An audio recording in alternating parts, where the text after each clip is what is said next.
Profecías y escatología bíblica. Una exploración profunda de las profecías bíblicas y los eventos del fin de los tiempos.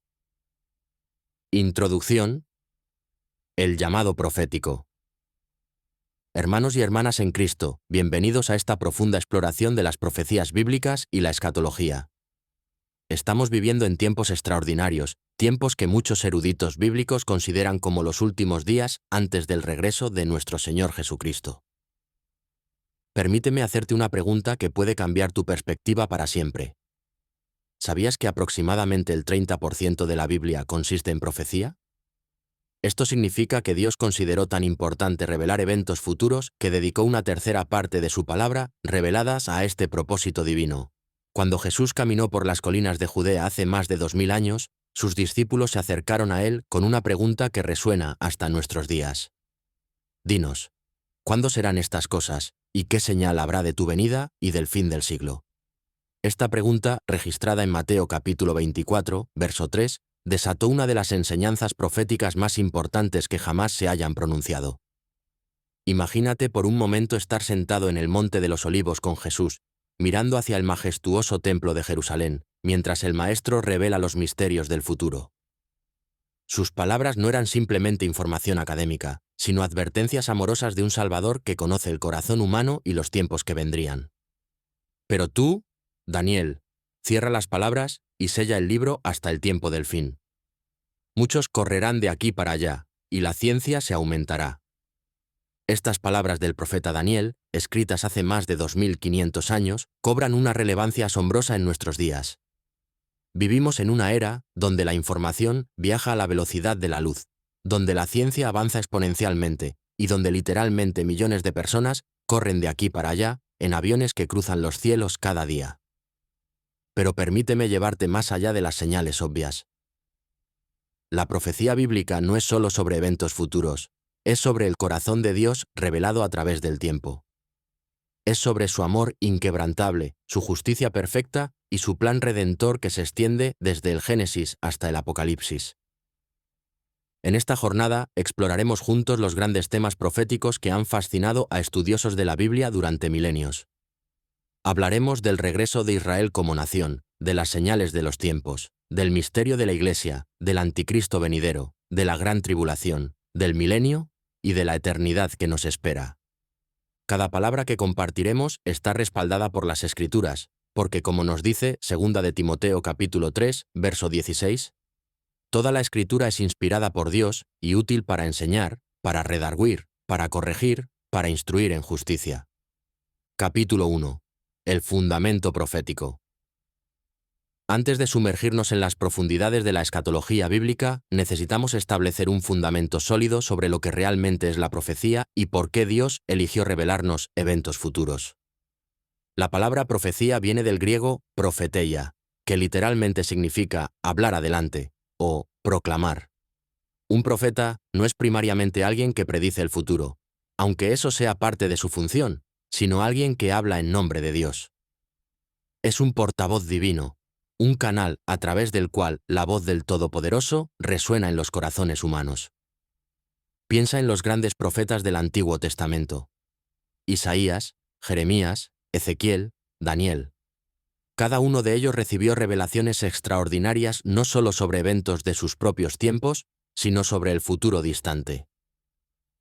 Isaías profetizó sobre el Mesías venidero con tal precisión que algunos críticos modernos argumentan que sus profecías debieron haber sido escritas después de Cristo, porque es imposible que alguien pudiera conocer tantos detalles específicos siglos antes de que ocurrieran. Pero esa es precisamente la naturaleza sobrenatural de la profecía bíblica. No estamos hablando de adivinación humana o de especulación educada. Estamos hablando de revelación divina, donde el Dios eterno, que existe fuera del tiempo y el espacio, comparte su conocimiento perfecto del futuro con sus siervos escogidos. Porque nunca la profecía fue traída por voluntad humana, sino que los santos hombres de Dios hablaron siendo inspirados por el Espíritu Santo. 2 Pedro 1:21. Pedro nos da aquí la clave para entender la profecía genuina. No surge de la mente humana, sino del Espíritu Santo obrando a través de vasijas humanas consagradas. Es Dios mismo hablando a través de labios humanos, revelando sus planes eternos a una humanidad que camina en tinieblas. Ahora, permíteme compartir contigo algo que podría sorprenderte. La Biblia contiene más de 3.300 profecías específicas. De estas, aproximadamente 2.000 ya se han cumplido con precisión matemática perfecta. Las probabilidades estadísticas de que esto ocurra por casualidad son literalmente imposibles. Estamos hablando de números tan astronómicos que superan el número total de átomos en el universo observable. Considera, por ejemplo, las profecías sobre la primera venida de Cristo. El Antiguo Testamento contiene más de 300 profecías específicas sobre el Mesías. Jesús de Nazaret las cumplió todas, desde su nacimiento virginal en Belén hasta su muerte en la cruz y su resurrección al tercer día. ¿Cuáles son las probabilidades de que una sola persona pudiera cumplir incluso 8 profecías específicas por casualidad?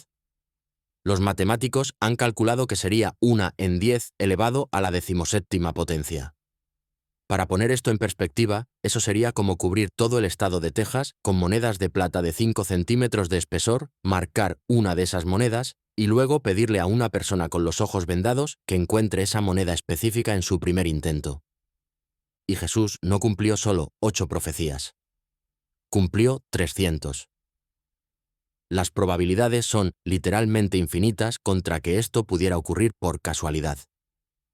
Es matemáticamente imposible, a menos que estemos viendo la mano soberana de Dios obrando a través de la historia. Esto nos lleva a una conclusión ineludible. Si las profecías sobre la primera venida de Cristo se cumplieron con tal precisión, podemos tener absoluta confianza en que las profecías sobre su segunda venida también se cumplirán exactamente como están escritas. Acordaos de las cosas pasadas desde los tiempos antiguos.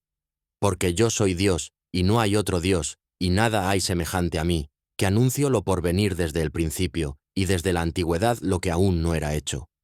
Que digo, mi consejo permanecerá, y haré todo lo que quiero. Estas palabras de Isaías, capítulo 46, versos 9 y 10, nos revelan algo fundamental sobre el carácter de Dios.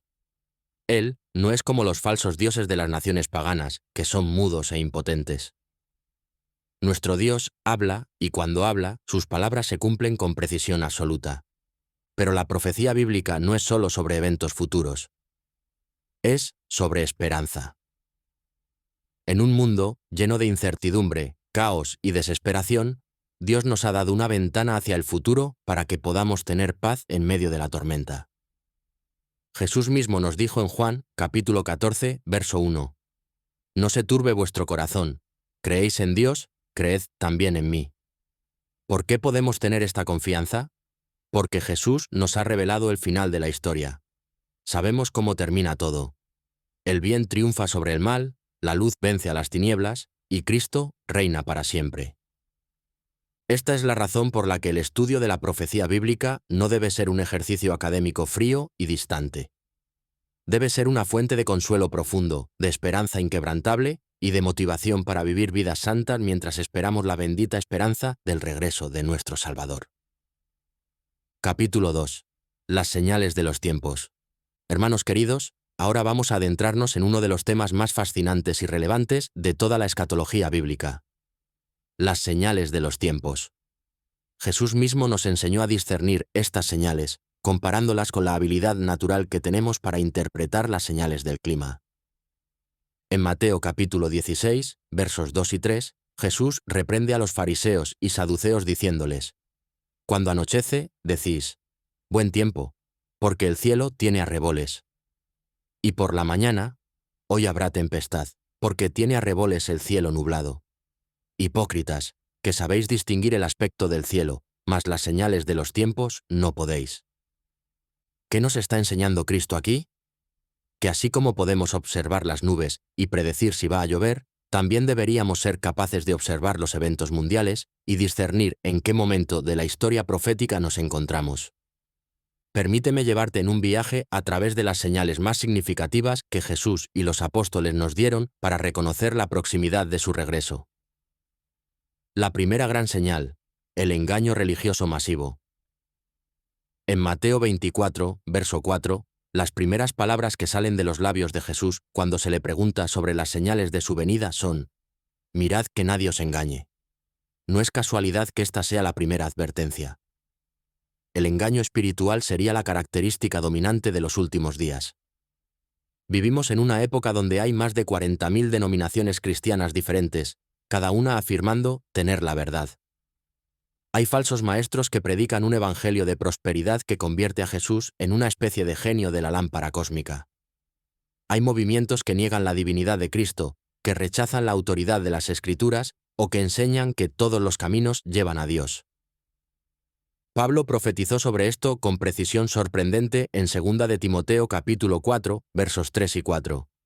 Porque vendrá tiempo cuando no sufrirán la sana doctrina, sino que teniendo comezón de oír, se amontonarán maestros conforme a sus propias concupiscencias, y apartarán de la verdad del oído y se volverán a las fábulas. ¿No es esto exactamente lo que vemos hoy? Millones de personas buscan maestros que les digan lo que quieren escuchar en lugar de lo que necesitan escuchar. Quieren un cristianismo cómodo, sin cruz, sin arrepentimiento, sin señorío de Cristo. La segunda señal: guerras y rumores de guerras. Jesús continúa en Mateo 24, verso 6. Y oiréis de guerras y rumores de guerras. Mirad que no os turbéis, porque es necesario que todo esto acontezca. Pero aún no es el fin. Algunos escépticos argumentan que siempre ha habido guerras a lo largo de la historia humana. Y tienen razón.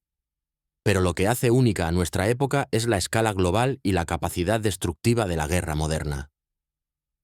Por primera vez en la historia humana, tenemos la capacidad de eliminar toda vida en la Tierra varias veces. Considera estas estadísticas escalofriantes.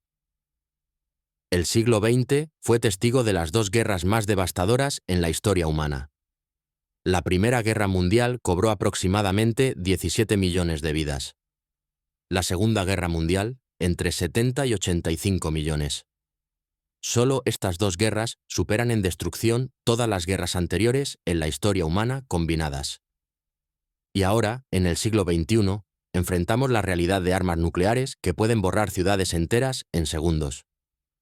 9 naciones poseen arsenales nucleares con la capacidad de destruir la civilización tal como la conocemos.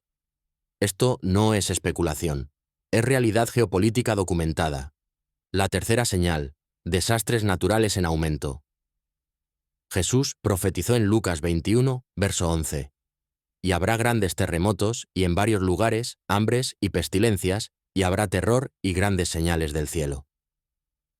Los datos científicos confirman que estamos viendo un aumento dramático en la frecuencia e intensidad de desastres naturales. El Servicio Geológico de Estados Unidos reporta que los terremotos de magnitud 7.0 o mayor han aumentado significativamente en las últimas décadas. Los huracanes y tifones están alcanzando intensidades récord. Las sequías e inundaciones extremas están afectando a millones de personas simultáneamente en diferentes partes del mundo. Y no podemos olvidar las pestilencias. Hemos sido testigos de epidemias como el SARS, H1N1, MERS, ébola y, más recientemente, la pandemia global que paralizó al mundo entero. Pero hermanos, aquí es donde la perspectiva profética se vuelve crucial. Jesús no nos dio estas señales para que viviéramos en terror, sino para que mantuviéramos nuestros ojos fijos en Él. En el mismo pasaje de Lucas 21, verso 28, Él dice: Cuando estas cosas comiencen a suceder, erguíos y levantad vuestra cabeza, porque vuestra redención está cerca. La cuarta señal: la restauración de Israel. Esta es posiblemente la señal más significativa de todas. Durante casi 2000 años, el pueblo judío estuvo disperso por todas las naciones del mundo, sin tierra propia, cumpliendo literalmente las profecías de Deuteronomio, capítulo 28, sobre la dispersión. Pero los profetas también predijeron que Israel sería restaurado como nación en los últimos días. Ezequiel 37 describe la visión del Valle de los Huesos Secos, donde los huesos se juntan, reciben carne y finalmente vida. Esta es una profecía sobre la restauración nacional de Israel. El 14 de mayo de 1948, después de casi 2 milenios, Israel volvió a existir como nación soberana. Este evento, que los líderes árabes prometieron que sería temporal, ha perdurado más de 70 años. Israel no solo ha sobrevivido múltiples guerras existenciales, sino que ha prosperado hasta convertirse en una potencia tecnológica mundial. Jesús profetizó sobre esto en la parábola de la higuera en Mateo 24, verso 32. De la higuera aprended la parábola. Cuando ya su rama está tierna y brotan las hojas, sabéis que el verano está cerca. En las Escrituras, la higuera frecuentemente representa a Israel. El brotar de la higuera en 1948 marcó el comienzo de la generación final. ¿Quién oyó cosa semejante? ¿Quién vio tal cosa? ¿Concebirá la tierra en un día? ¿Nacerá una nación de una vez? Pues en cuanto Sión estuvo de parto, dio a luz sus hijos. Estas palabras proféticas de Isaías 66, verso 8, escritas hace más de 2500 años, describen exactamente lo que ocurrió en 1948.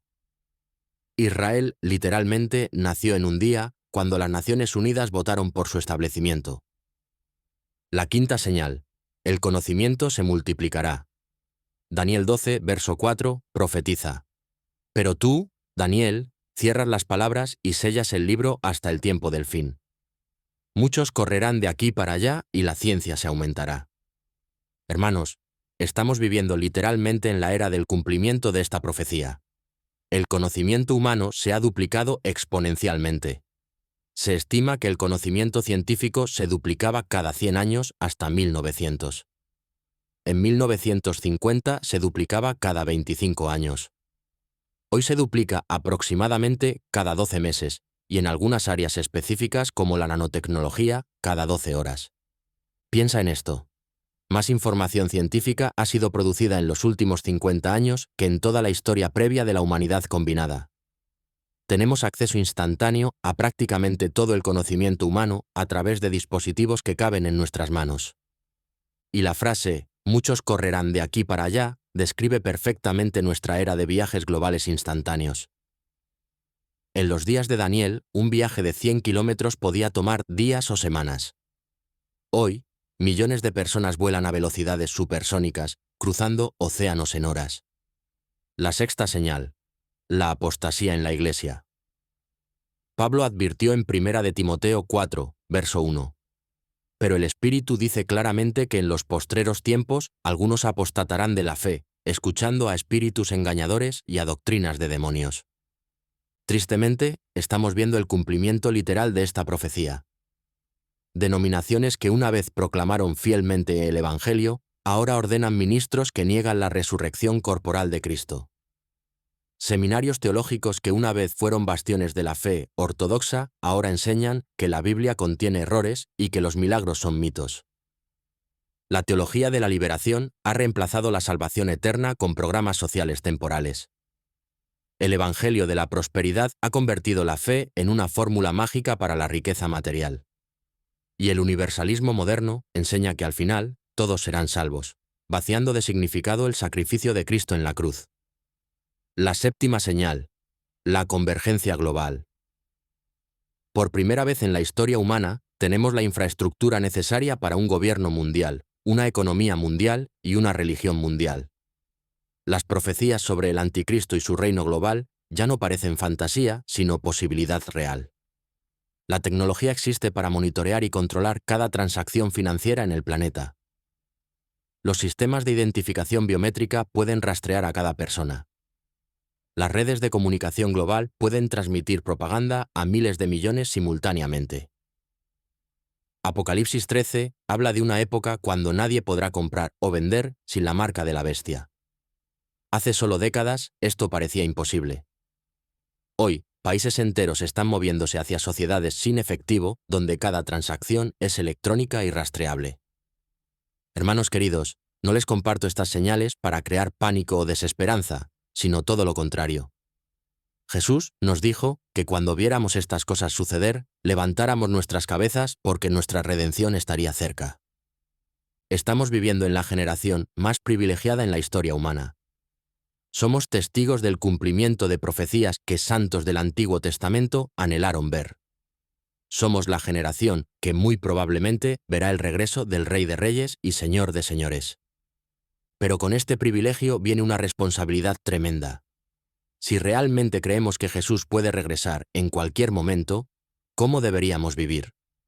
Pedro responde esta pregunta en 2 de Pedro 3, versos 11 y 12.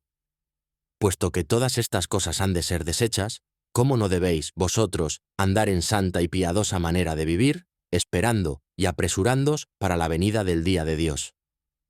Las señales de los tiempos no son solo información profética, son llamadas divinas a la santidad, al evangelismo urgente y a la expectativa gozosa del regreso de nuestro Señor.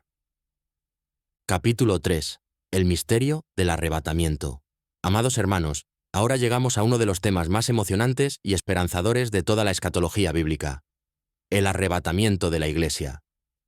Este evento, conocido en latín como raptus y en griego como harpazo, representa el momento culminante de la esperanza cristiana y el cumplimiento de la promesa más preciosa que Cristo hizo a su Iglesia.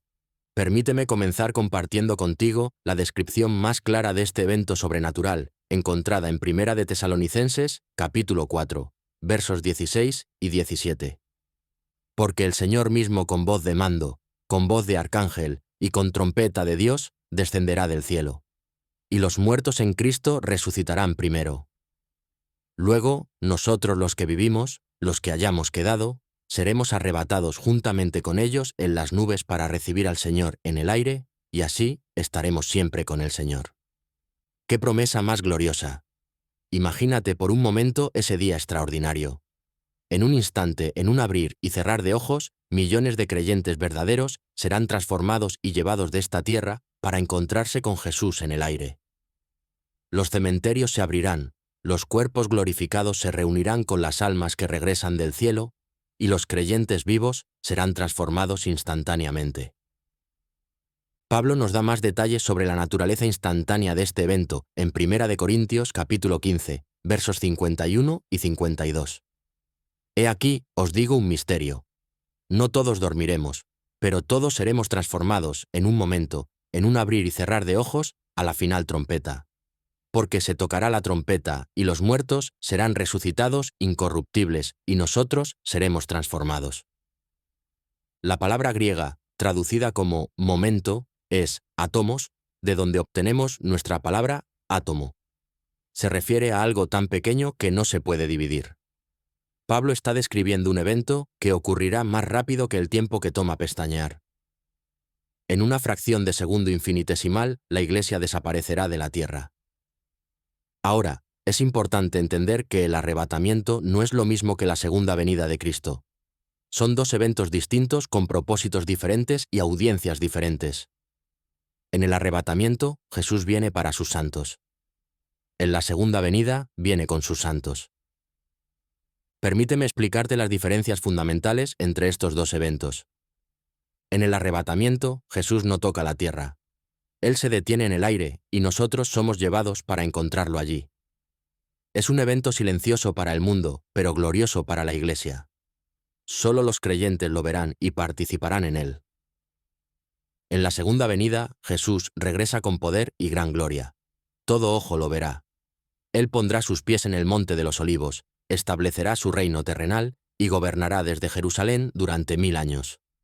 El arrebatamiento puede ocurrir en cualquier momento. No hay profecías que deban cumplirse primero.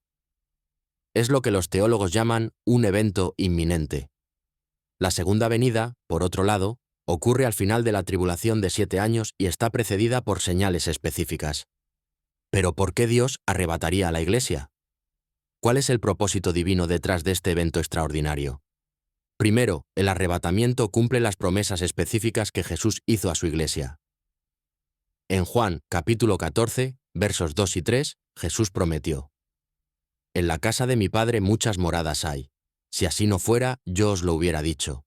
Voy, pues, a preparar lugar para vosotros.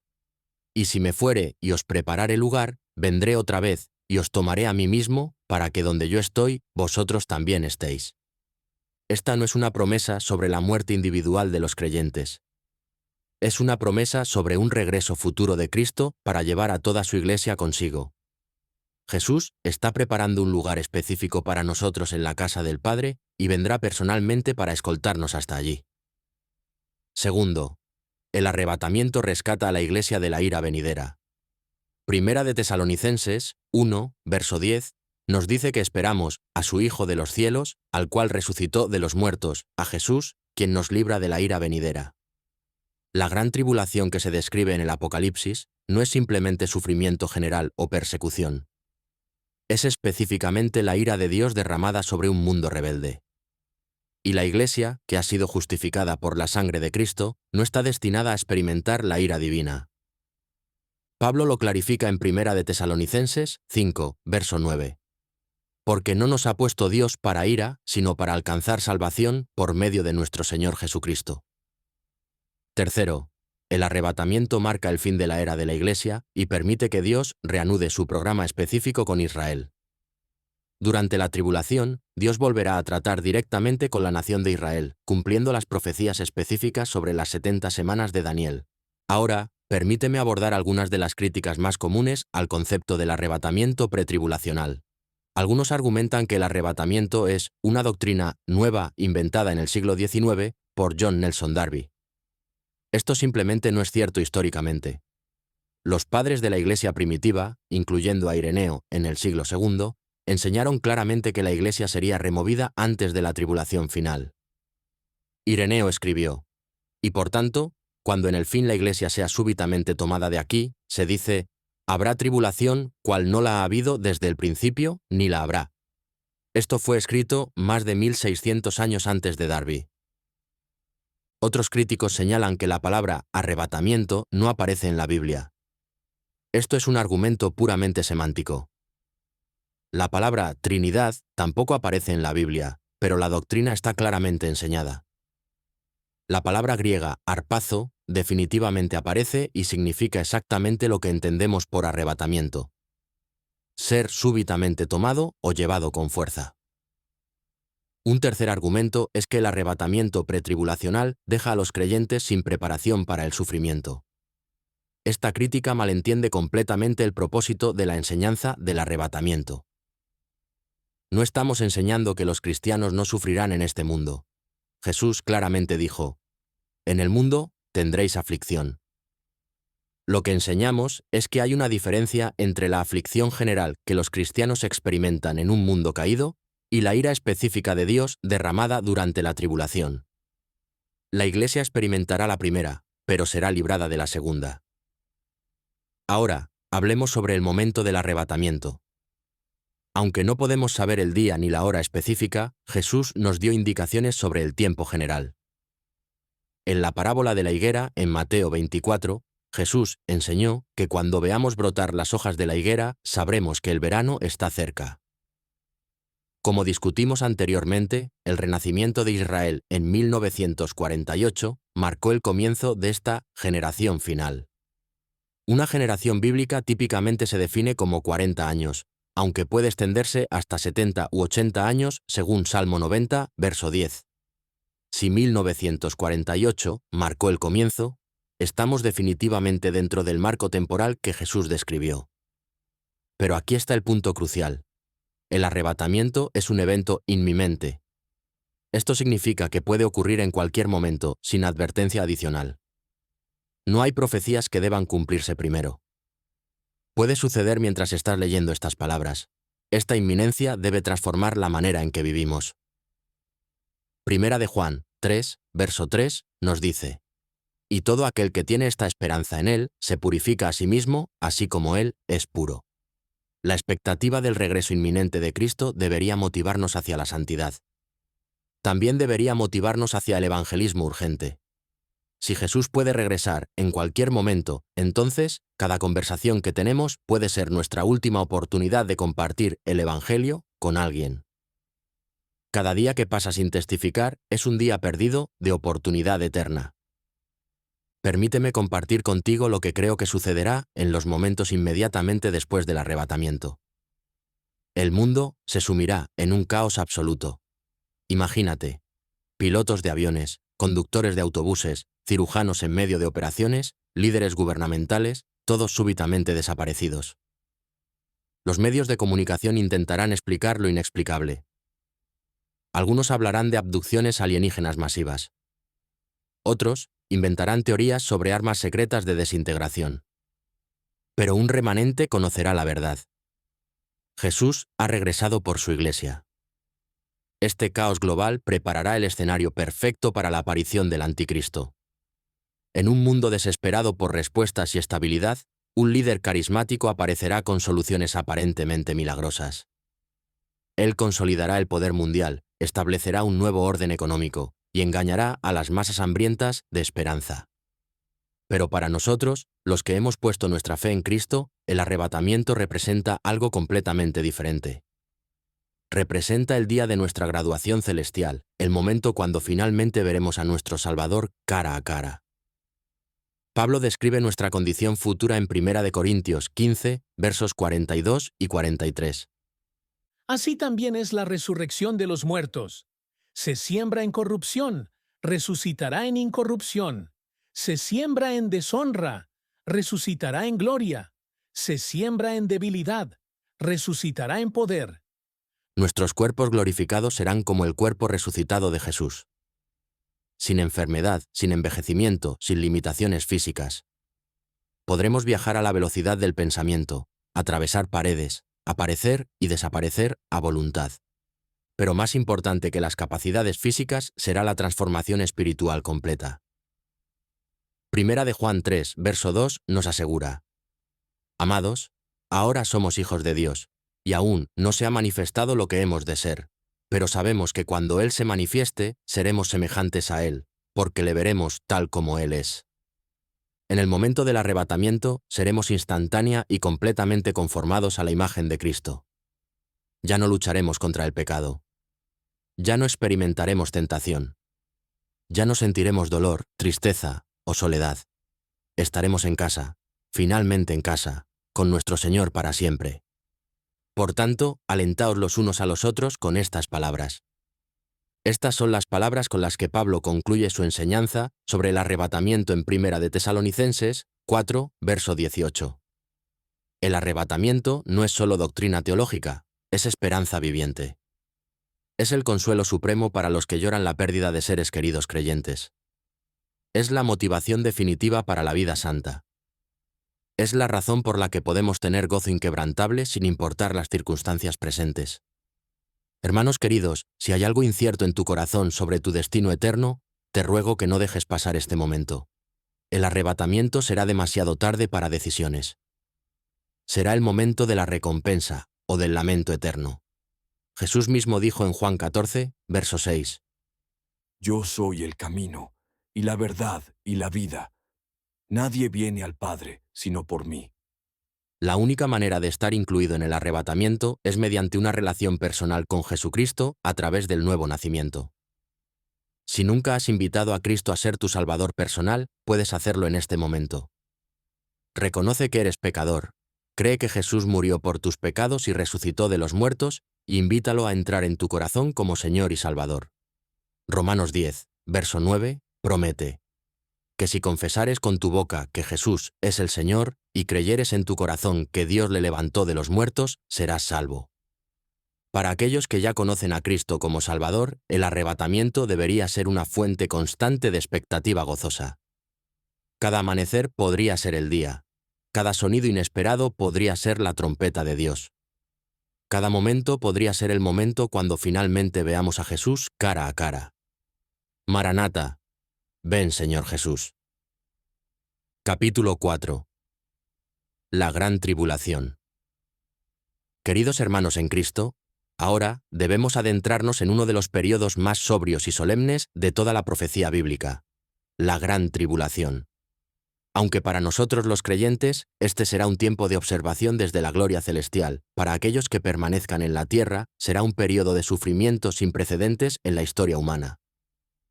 Jesús mismo describió este tiempo en Mateo 24, verso 21, con palabras que nos estremecen. Porque habrá entonces gran tribulación, cual no la ha habido desde el principio del mundo hasta ahora, ni la habrá. Piensa en la magnitud de esta declaración. Cristo está diciendo que lo que viene superará en horror todos los genocidios, todas las guerras, todas las catástrofes naturales y todas las plagas que la humanidad ha experimentado jamás. El profeta Daniel, escribiendo más de 500 años antes de Cristo, recibió una revelación similar. y será tiempo de angustia, cual nunca fue desde que hubo gente hasta entonces. Pero en aquel tiempo será libertado tu pueblo, todos los que se hallen escritos en el libro. Daniel 12:1. La gran tribulación no es simplemente un periodo de dificultades generales o persecución religiosa.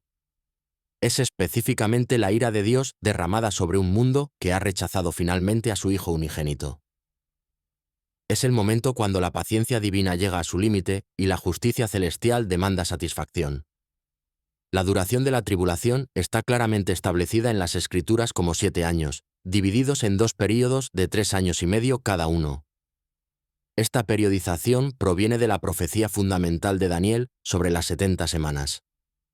En Daniel 9, versos 24 al 27, el ángel Gabriel revela a Daniel que 70 semanas están determinadas sobre tu pueblo y sobre tu santa ciudad.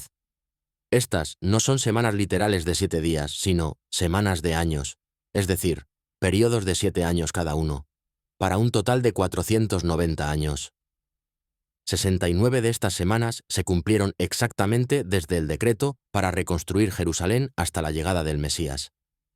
Pero queda una semana final, la 70ª semana, que corresponde a la gran tribulación futura. Daniel describe esta semana final. Y por otra semana confirmará el pacto con muchos. A la mitad de la semana hará cesar el sacrificio y la ofrenda. Después, con la muchedumbre de las abominaciones, vendrá el desolador, hasta que venga la consumación, y lo que está determinado se derrame sobre el desolador. Aquí vemos la división clara. La primera mitad de la semana será un tiempo de paz aparente bajo el liderazgo del Anticristo, pero en la mitad exacta él romperá su pacto con Israel y comenzará la persecución más feroz que el pueblo judío haya experimentado jamás. Los propósitos divinos de la tribulación son múltiples y todos reflejan la sabiduría y justicia perfectas de Dios. Primero, la tribulación será un tiempo de juicio sobre las naciones paganas. Apocalipsis 16, verso 1, describe 7 copas de ira que serán derramadas. Y oí una gran voz que decía desde el templo a los 7 ángeles: Id y derramad sobre la tierra las 7 copas de la ira de Dios. Estas copas contendrán juicios específicos, úlceras malignas y pestilentes, océanos convertidos en sangre, ríos y fuentes de agua contaminados, calor solar abrasador, tinieblas sobrenaturales y, finalmente, el mayor terremoto en la historia humana. Segundo, la tribulación será un tiempo de purificación para Israel. Zacarías 13, verso 9, profetiza: Y meteré en el fuego a la tercera parte, y los fundiré como se funde la plata, y los probaré como se prueba el oro. Él invocará mi nombre, y yo le oiré, y diré: pueblo mío. Y él dirá: Jehová es mi Dios. Durante estos 7 años, especialmente durante la segunda mitad, el pueblo judío finalmente reconocerá a Jesús como su Mesías. Lo que 2000 años de dispersión no lograron, la tribulación lo consumará en pocos años. Tercero, será un tiempo de evangelización mundial final. Apocalipsis 7 describe 2 grupos específicos de evangelistas: 144.000 judíos sellados de las 12 tribus y una multitud innumerable de gentiles salvados durante este periodo. Imagínate, 144.000 evangelistas judíos, con el celo de Pablo pero multiplicado por miles, predicando el evangelio del reino con poder sobrenatural. El resultado será la cosecha de almas más grande en la historia humana, pero también al costo más alto. Los personajes principales de la tribulación incluyen figuras que han fascinado a estudiosos proféticos durante siglos. El Anticristo será el líder político supremo, el dictador mundial final que consolidará todo el poder en sus manos. Segunda de Tesalonicenses 2, versos 3 y 4, lo describe como el hombre de pecado, el hijo de perdición, el cual se opone y se levanta contra todo lo que se llama Dios, o es objeto de culto, tanto que se sienta en el templo de Dios como Dios, haciéndose pasar por Dios. Este hombre comenzará su carrera como un pacificador aparente. Llegará al poder mediante la diplomacia, no la conquista militar. Resolverá el problema del Medio Oriente negociando un tratado de paz entre Israel y sus enemigos árabes. Permitirá la reconstrucción del templo judío y la reanudación de los sacrificios. pero a los 3 años y medio exactos, su verdadera naturaleza satánica se revelará. Romperá el tratado con Israel, profanará el templo santo y se declarará Dios. Este evento, conocido como la abominación desoladora, marcará el comienzo de la segunda mitad de la tribulación, los tiempos más oscuros que la humanidad haya conocido. El falso profeta será su colaborador religioso, el líder espiritual que unirá todas las religiones del mundo bajo la adoración del anticristo. Apocalipsis 13, verso 12, dice que ejerce toda la autoridad de la primera bestia en presencia de ella y hace que la tierra y los moradores de ella adoren a la primera bestia. Este falso profeta realizará señales y milagros sobrenaturales genuinos, pero satánicos. Hará descender fuego del cielo, dará vida aparente a una imagen del anticristo e implementará el sistema de la marca de la bestia que controlará todas las transacciones económicas mundiales. La marca de la bestia será quizás el elemento más aterrorizante de toda la tribulación. Apocalipsis 13, versos 16 al 18, describe este sistema. Y hacía que a todos, pequeños y grandes, ricos y pobres, libres y esclavos, se les pusiese una marca en la mano derecha o en la frente, y que ninguno pudiese comprar ni vender, sino el que tuviese la marca o el nombre de la bestia, o el número de su nombre. Aquí hay sabiduría. El que tiene entendimiento, cuente el número de la bestia, pues es número de hombre. Y su número es 666. Por primera vez en la historia humana, tenemos la tecnología necesaria para implementar un sistema de control económico tan completo. La tecnología de chips subcutáneos, códigos de barras biológicos y monedas digitales hace que este sistema no solo sea posible, sino inevitable en una sociedad globalizada. Pero aquí está la trampa diabólica. Recibir la marca no será simplemente una transacción económica. Será un acto de adoración al anticristo. Será una decisión consciente de rechazar a Dios y aceptar a Satanás como Señor.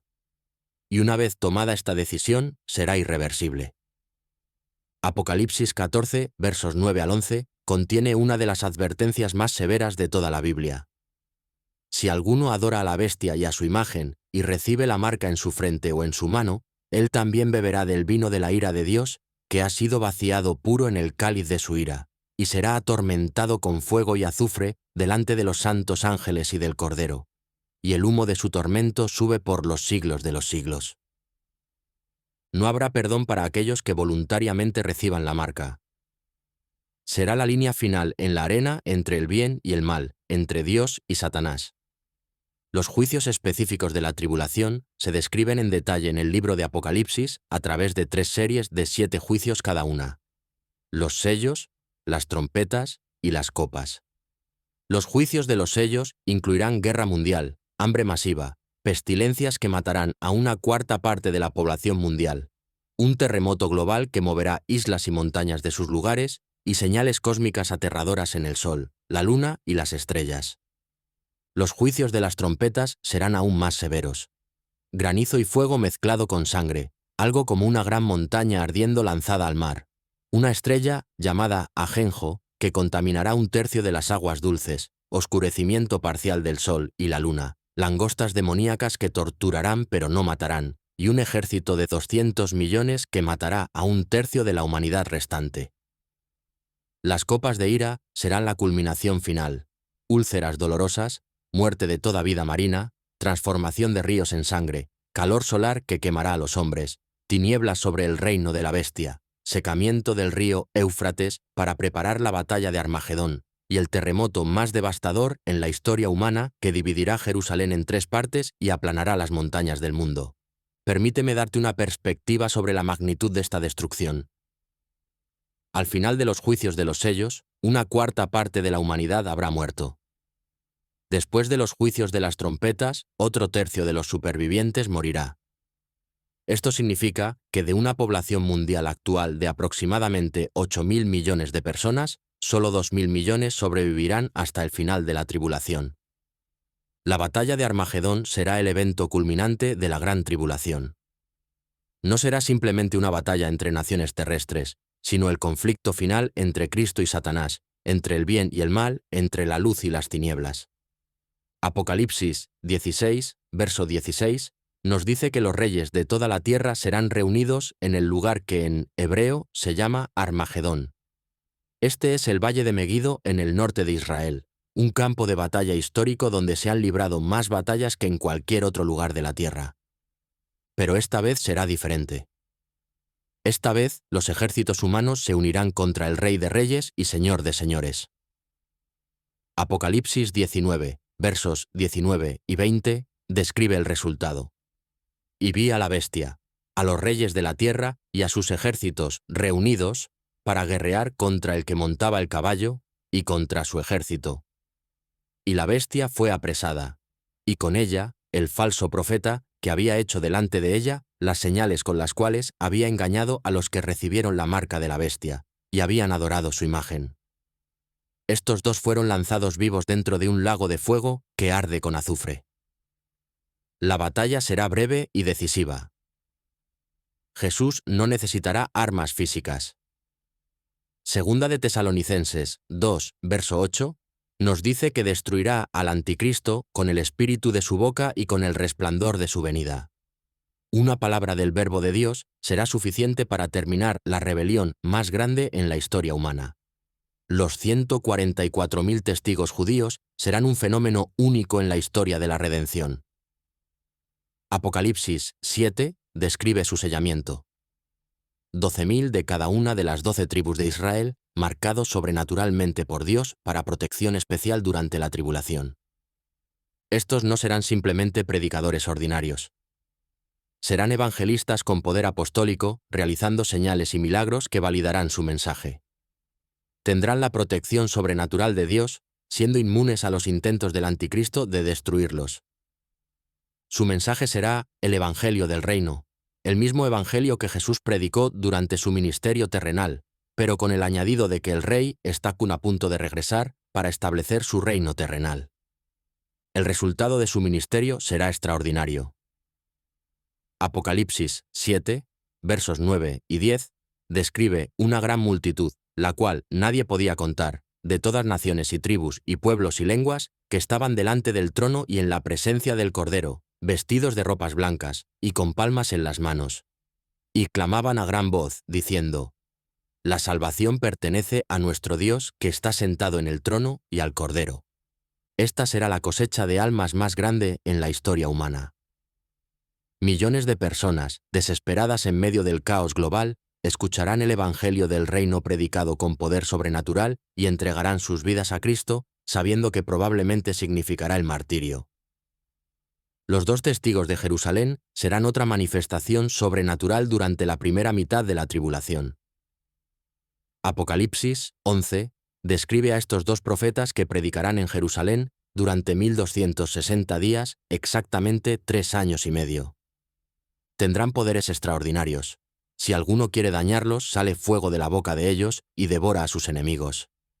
Estos tienen poder para cerrar el cielo, a fin de que no llueva en los días de su profecía. Y tienen poder sobre las aguas para convertirlas en sangre, y para herir la tierra con toda plaga, cuantas veces quieran. Al final de su ministerio, serán martirizados por la bestia que sube del abismo. Sus cuerpos permanecerán en las calles de Jerusalén durante 3 días y medio, mientras el mundo celebra su muerte. Pero entonces, en vista de las cámaras de televisión mundial, resucitarán y ascenderán al cielo, causando terror en los corazones de sus enemigos. Muchos estudiosos creen que estos dos testigos serán Enoc y Elías, los únicos 2 hombres en la historia que fueron llevados al cielo sin experimentar la muerte, reservados para este ministerio final antes del regreso de Cristo. La persecución de Israel durante la segunda mitad de la tribulación será el intento final de Satanás de frustrar los planes eternos de Dios, destruyendo al pueblo judío antes de que puedan reconocer a su Mesías. Jesús se refirió específicamente a este tiempo en Mateo 24, versos 15 al 21. Por tanto, cuando veáis en el lugar santo la abominación desoladora de que habló el profeta Daniel, el que lee, entienda, entonces los que estén en Judea huyan a los montes, porque habrá entonces gran tribulación, cual no la ha habido desde el principio del mundo hasta ahora, ni la habrá. Cuando el anticristo se proclame Dios en el templo reconstruido, será la señal para que el pueblo judío huya inmediatamente. Apocalipsis 12 describe cómo la mujer, Israel, huyó al desierto, donde tiene lugar preparado por Dios para que allí la sustenten por 1260 días. Muchos creen que este lugar de refugio será la antigua ciudad de Petra en Jordania, una fortaleza natural tallada en roca que podría albergar a millones de personas y sería fácil de defender contra los ejércitos del anticristo. Durante estos 3 años y medio finales, Satanás perseguirá a la mujer con furia desesperada, sabiendo que su tiempo se acorta. Pero Dios protegerá sobrenaturalmente a su pueblo, cumpliendo su promesa a Abraham de que Israel sería una nación eterna. Hermanos queridos, aunque estas profecías describen tiempos de horror inimaginable, para nosotros los creyentes deben ser fuente de gran consuelo. Primero, porque no estaremos aquí para experimentar estos juicios. Habremos sido arrebatados antes de que comience la ira de Dios. Segundo, porque confirman la absoluta soberanía de Dios sobre la historia humana. Incluso en los momentos más oscuros, Dios estará en control, cumpliendo sus propósitos eternos con precisión perfecta. Y tercero, porque nos recuerdan la urgencia de nuestra misión evangelística. Cada persona que conocemos debe escuchar el Evangelio antes de que sea demasiado tarde. La tribulación será un tiempo de salvación para muchos, pero también de condenación eterna para la mayoría que rechace la verdad. La gran tribulación no es el fin de la historia. Es el túnel oscuro antes del amanecer glorioso del reino milenial de Cristo. Es el dolor de parto antes del nacimiento de una nueva era donde la justicia morará en la tierra. Para aquellos que podrían leer estas palabras después del arrebatamiento, durante los tiempos terribles de la tribulación, quiero dejar este mensaje de esperanza. Todavía no es demasiado tarde. Mientras haya aliento en sus pulmones, pueden arrepentirse y creer en Jesucristo. Pero no acepten la marca de la bestia. Prefieran el martirio antes que la condenación eterna. Y para nosotros que vivimos en esta era de gracia, que estas profecías nos motiven a vivir vidas santas, a predicar el Evangelio con urgencia y a esperar con expectativa gozosa el regreso de nuestro Señor Jesucristo. Ven pronto, Señor Jesús. Líbranos de la ira venidera y llévanos a casa contigo antes de que comience este tiempo terrible. Capítulo 5. El Anticristo y el Sistema Mundial Final.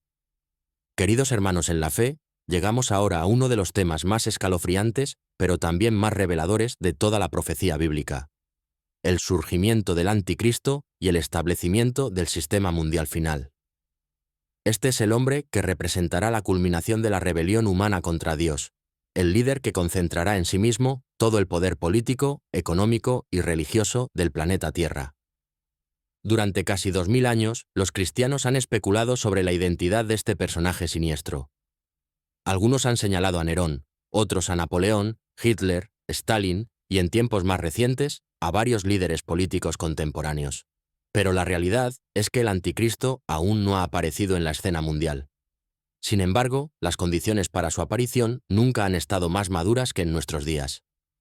La palabra Anticristo aparece solo 4 veces en las Escrituras, todas en las epístolas de Juan. Pero el concepto se encuentra a lo largo de toda la Biblia bajo diferentes títulos: el cuerno pequeño en Daniel, el hombre de pecado en Segunda de Tesalonicenses, la bestia en Apocalipsis y el príncipe que ha de venir también en Daniel. Primera de Juan 2, verso 18, nos introduce el concepto. Hijitos, ya es el último tiempo, y según vosotros oísteis que el anticristo viene, así ahora han surgido muchos anticristos. Por esto conocemos que es el último tiempo. Juan nos enseña que aunque hay muchos espíritus de anticristo operando a través de la historia, habrá un anticristo final que eclipsará a todos los demás. El origen del anticristo será tanto humano como satánico. Será un hombre real, no una institución o un sistema, pero estará completamente poseído y empoderado por Satanás mismo. Apocalipsis 13, verso 2, nos da una descripción vivida. Y la bestia que vi era semejante a un leopardo, y sus pies como de oso, y su boca como boca de león. Y el dragón le dio su poder y su trono y grande autoridad. El dragón es Satanás, Y aquí vemos que le dará al anticristo su poder, su trono y su autoridad. Durante la tentación de Cristo en el desierto, Satanás le mostró todos los reinos del mundo y le dijo: A ti te daré toda esta potestad y la gloria de ellos, porque a mí me ha sido entregada, y a quien quiero la doy.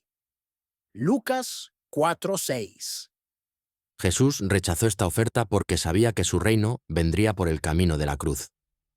Pero el anticristo aceptará lo que Cristo rechazó. La nacionalidad del anticristo ha sido objeto de mucha especulación a través de los siglos.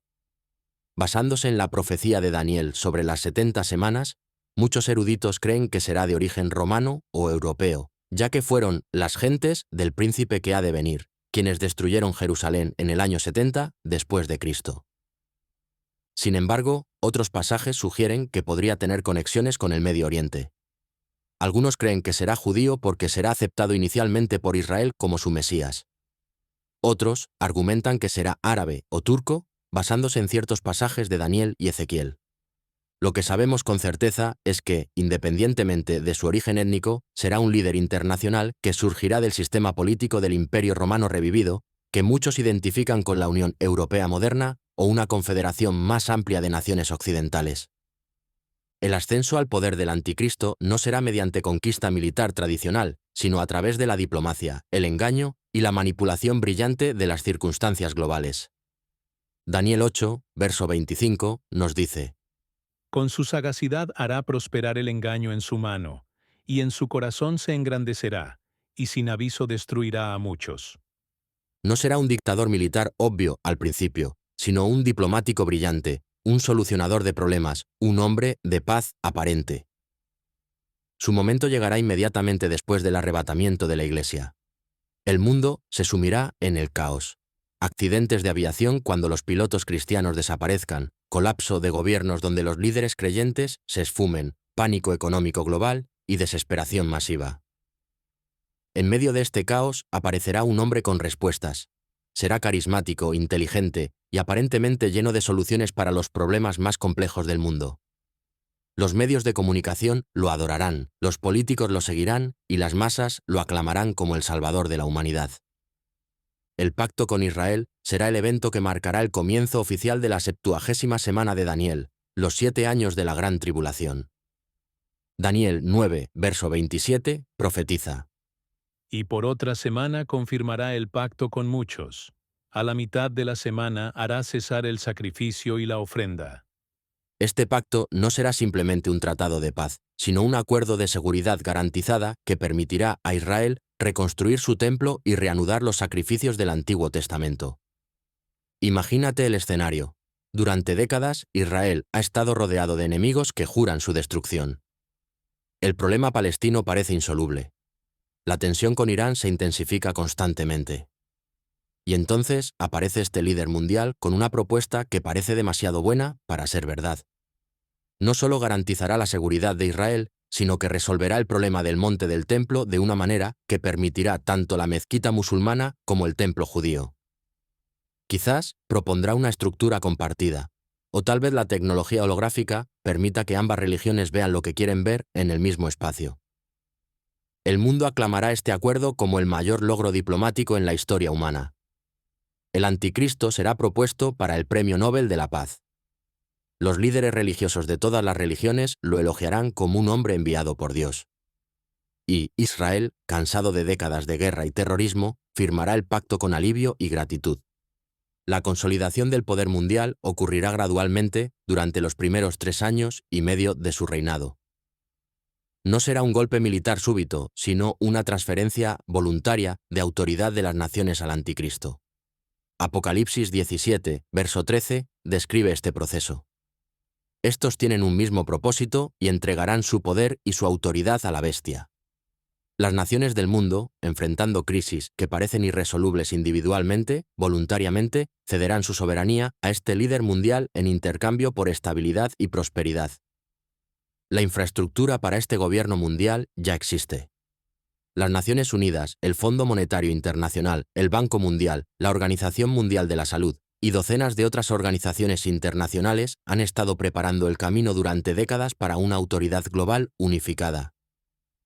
La crisis económica que seguirá al arrebatamiento proporcionará la justificación perfecta para una moneda mundial unificada, controlada por una autoridad central. Las crisis de salud requerirán coordinación médica global.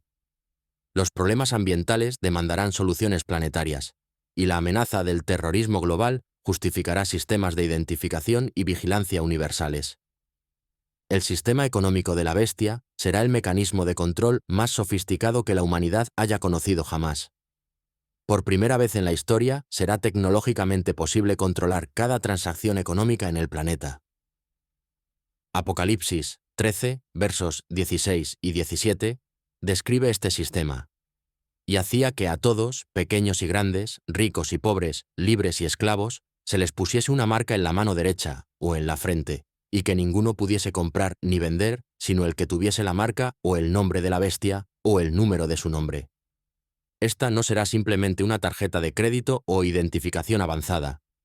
Será una marca física, visible, que se implantará en la piel de cada persona. La tecnología ya existe. Chips RFID subcutáneos, tatuajes de tinta conductiva, implantes biométricos que pueden almacenar y transmitir información instantáneamente. Pero la marca será más que tecnología. Será una declaración de lealtad. Recibirla será un acto consciente de adoración al anticristo y rechazo a Dios. Será la línea final entre aquellos que pertenecen a Cristo y aquellos que pertenecen a Satanás. Los beneficios aparentes de la marca serán enormes. Acceso instantáneo a fondos, identificación inmediata, registros médicos completos, historial crediticio perfecto y eliminación del fraude y el robo. Será presentada como la evolución natural hacia una sociedad más eficiente y segura. Pero aquellos que rechacen la marca serán cortados completamente del sistema económico.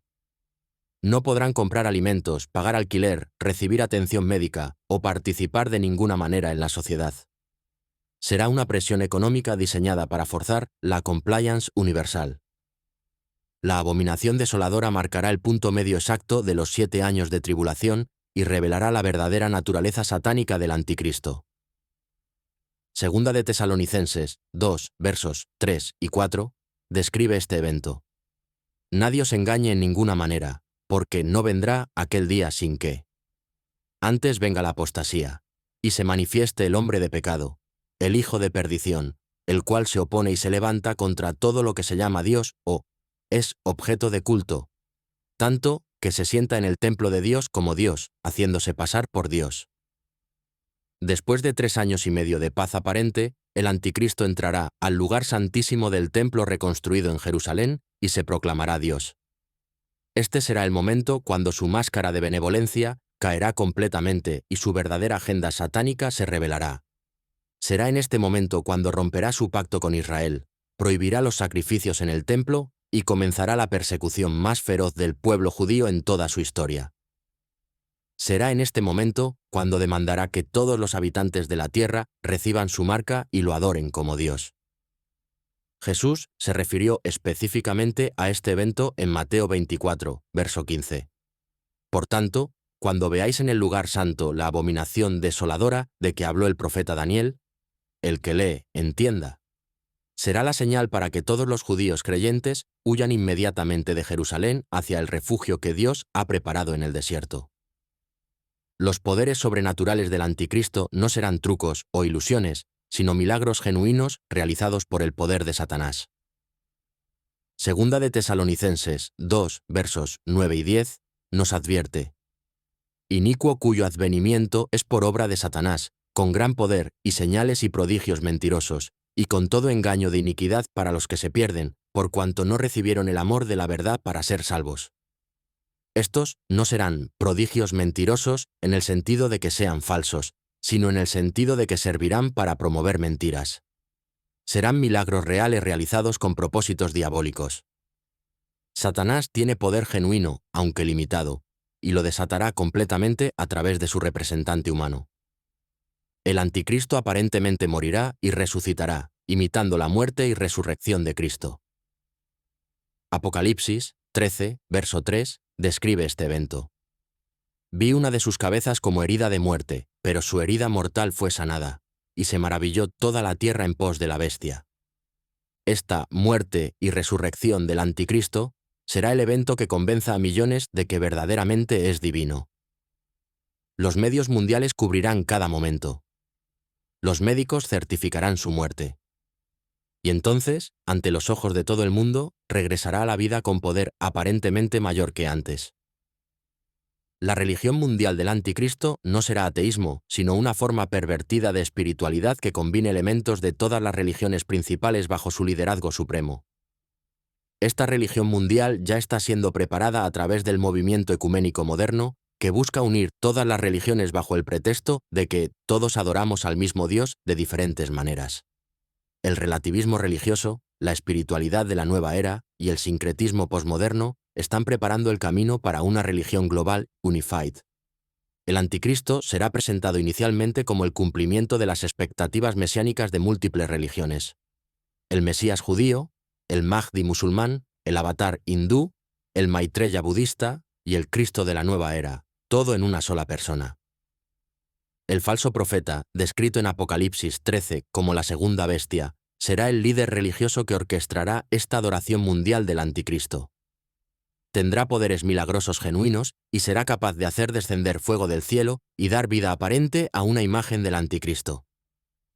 La oposición al sistema del Anticristo vendrá de tres fuentes principales: los santos de la tribulación, gentiles convertidos, el remanente judío y los 144.000 testigos sellados.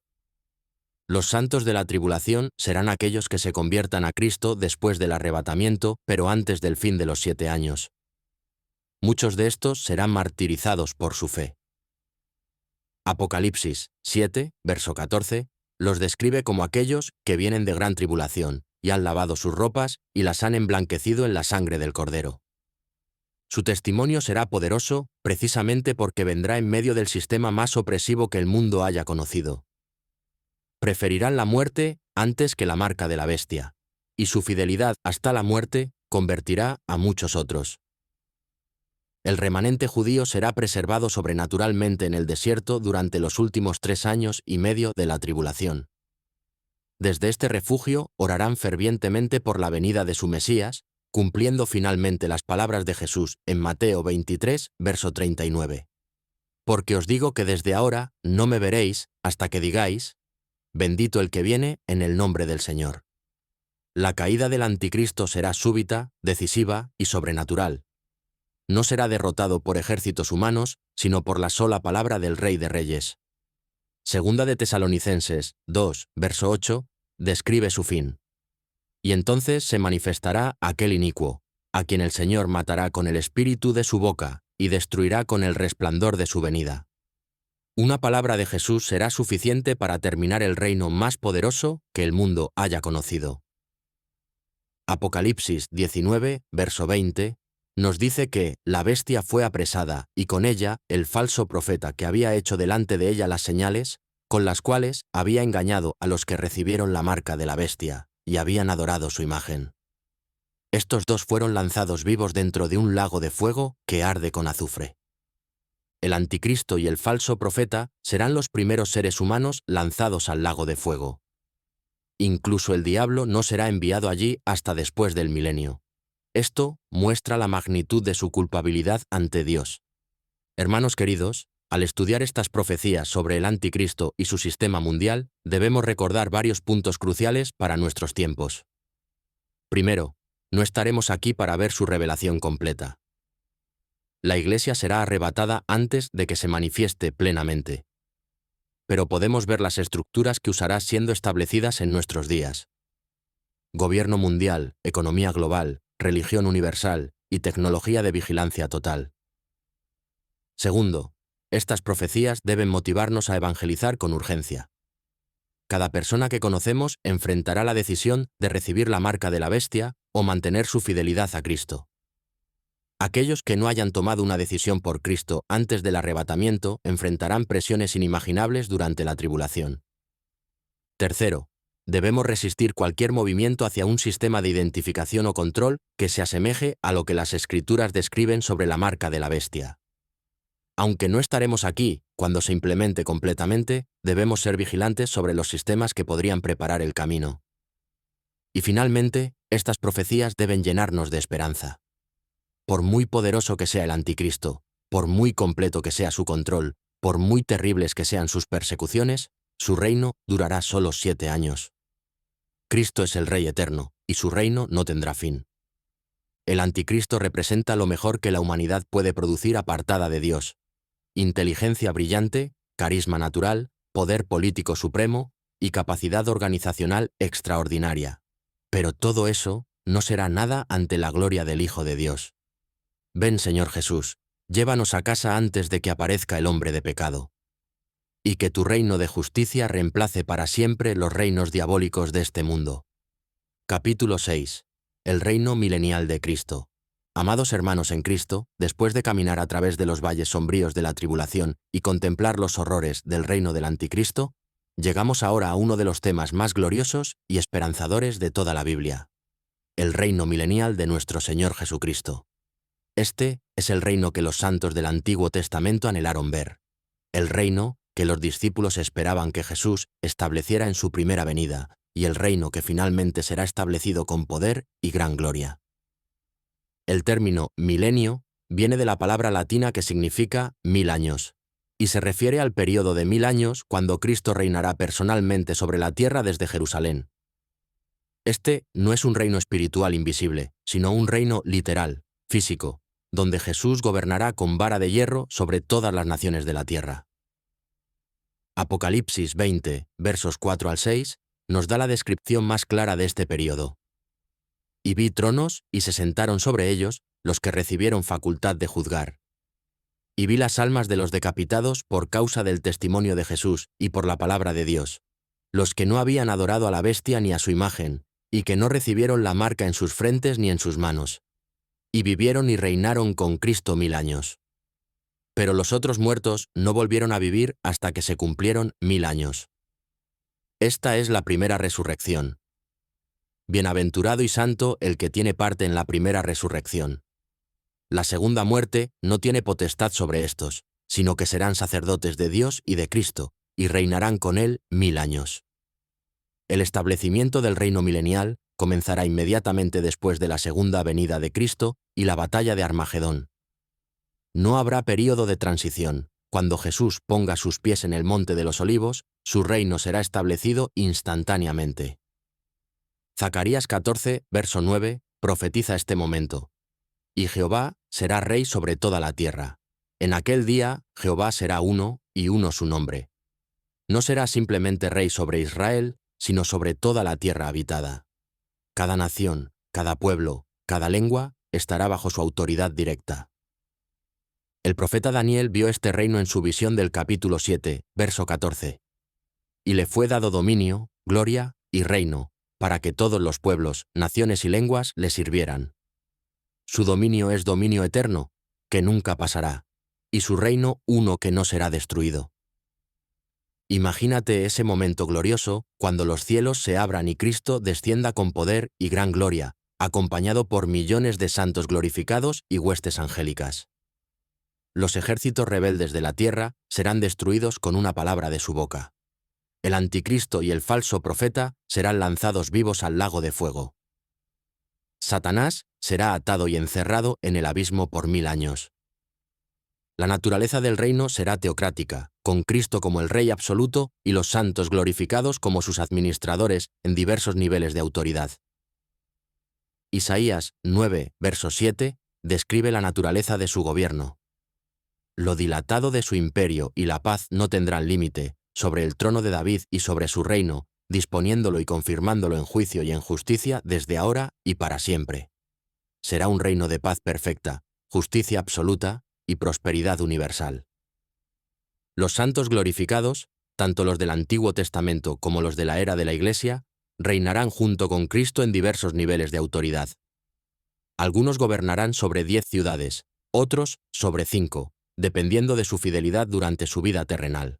Lucas 19 nos da un vistazo de este sistema en la parábola de las minas, donde Jesús dice: «Está bien, buen siervo, por cuanto en lo poco has sido fiel, tendrás autoridad sobre 10 ciudades». Nuestro servicio fiel ahora determina nuestra responsabilidad en el reino futuro. Primera de Corintios 6, verso 2, confirma esta verdad. ¿O no sabéis que los santos han de juzgar al mundo?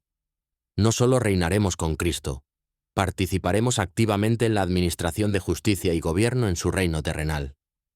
La población del reino milenial consistirá en dos grupos distintos: los santos glorificados con cuerpos resucitados y los santos terrenales que sobrevivieron la tribulación en sus cuerpos naturales.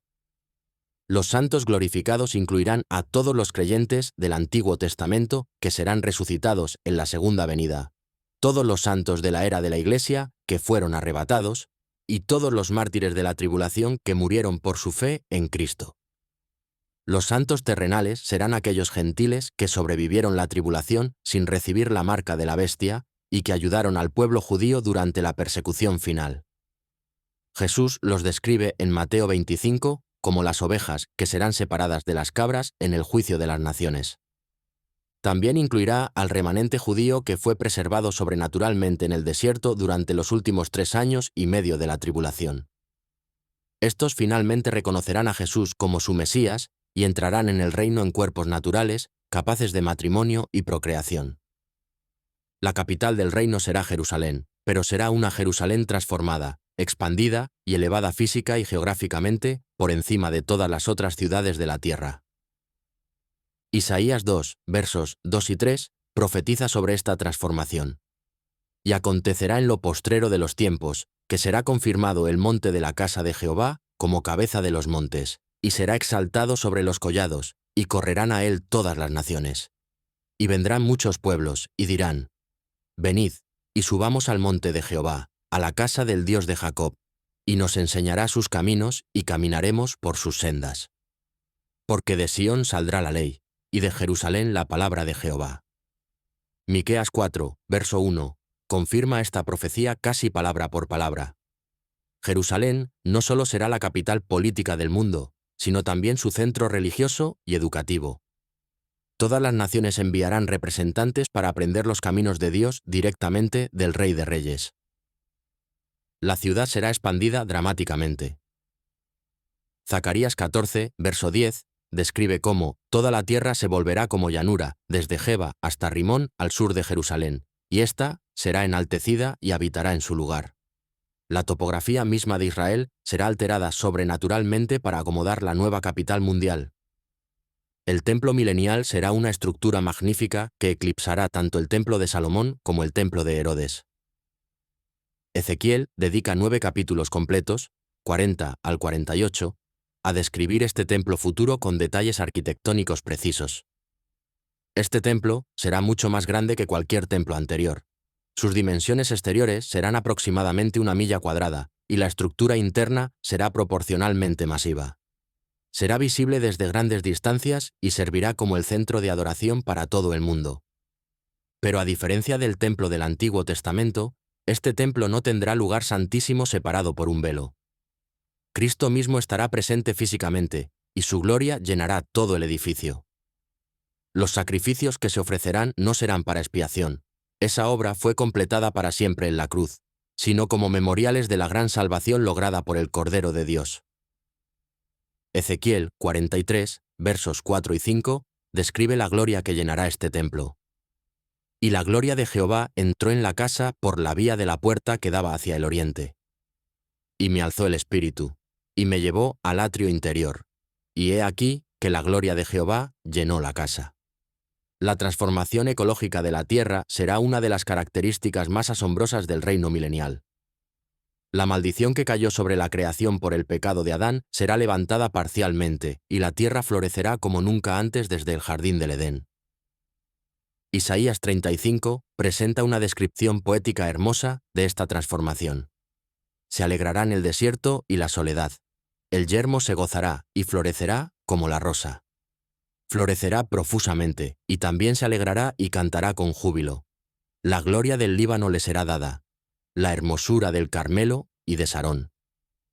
Ellos verán la gloria de Jehová, la hermosura del Dios nuestro.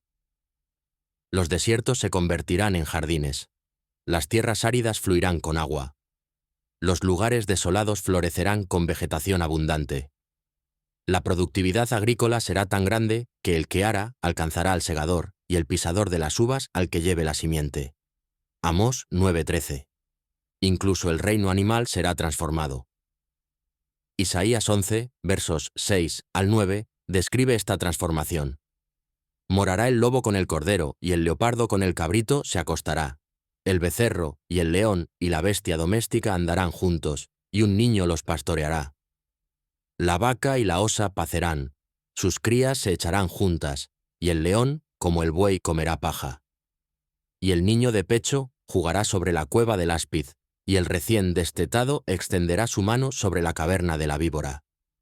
No harán mal ni dañarán en todo mi santo monte, porque la tierra será llena del conocimiento de Jehová, como las aguas cubren el mar. Los animales volverán a su estado original de paz. No habrá depredadores. Los leones comerán hierba como el ganado. Los niños podrán jugar sin peligro con serpientes. Será un regreso parcial a las condiciones del Edén. Las condiciones de vida humana serán dramáticamente mejoradas durante el milenio. La longevidad será restaurada a niveles antediluvianos, las enfermedades serán raras y la calidad de vida será incomparablemente mejor. Isaías 65, verso 20, profetiza. No habrá más allí niño que muera de pocos días, ni viejo que sus días no cumpla. Porque el niño morirá de 100 años y el pecador de 100 años será maldito. Morir a los 100 años será considerado muerte prematura. La vida humana se extenderá a cientos de años como en los días antes del diluvio. Las discapacidades físicas serán sanadas.